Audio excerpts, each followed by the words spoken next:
Hello. Ooh. Welcome to the week 12 recap. So this week I worked more on my appearance and I actually have added 2 new scents to my collection of beauty products. First of all, we have Elizabeth W. Sweet Tea Eau de Parfum.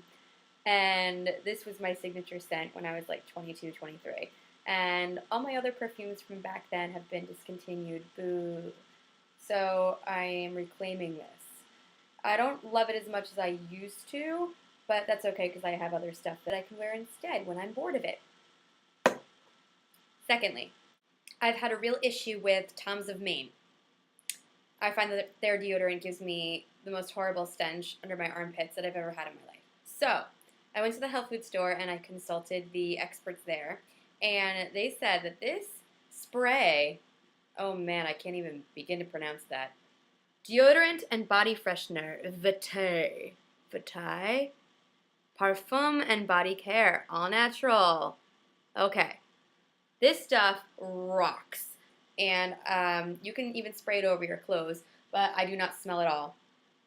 And it's supposed to kill all odors instantly, so even if you start smelling, it's gonna go away. Woohoo! So screw you, Toms. It's over. It's over between us.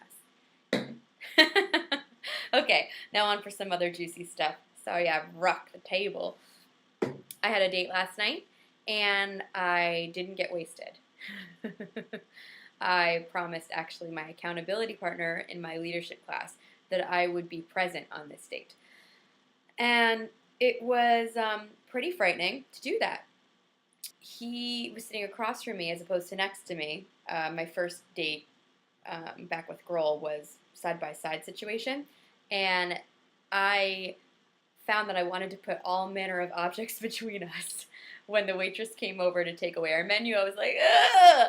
And, I was really grateful that we had these plates and forks and napkins and all these other things, like creating a barrier. And I had planned for us to go to see one of my favorite rock bands, one of my local artists, Robbie Gill. And I thought this would be a great idea because if the dinner doesn't go well, then we don't have to talk anymore.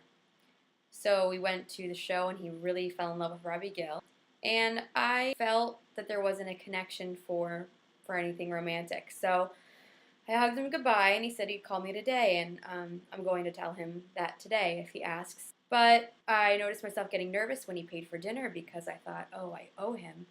I think in this day and age, I don't know if you ladies have experienced this too, that guys are less likely to pay either because they can't afford to, thanks to the economy, or just the modern stereotypes of men and women have definitely shifted. And, the fact that we are equal, which is awesome, often eliminates, at least in my experience, males' need for demonstrating that they are chivalrous in that one particular way. And I realized how uncomfortable I was when he was paying. So it was interesting to notice that. That is it for this week. If you have any questions or comments, please don't hesitate to reach out to me at thenewfairytale@gmail.com. Have an awesome week, and I will have a new blog post up on Wednesday. Thanks.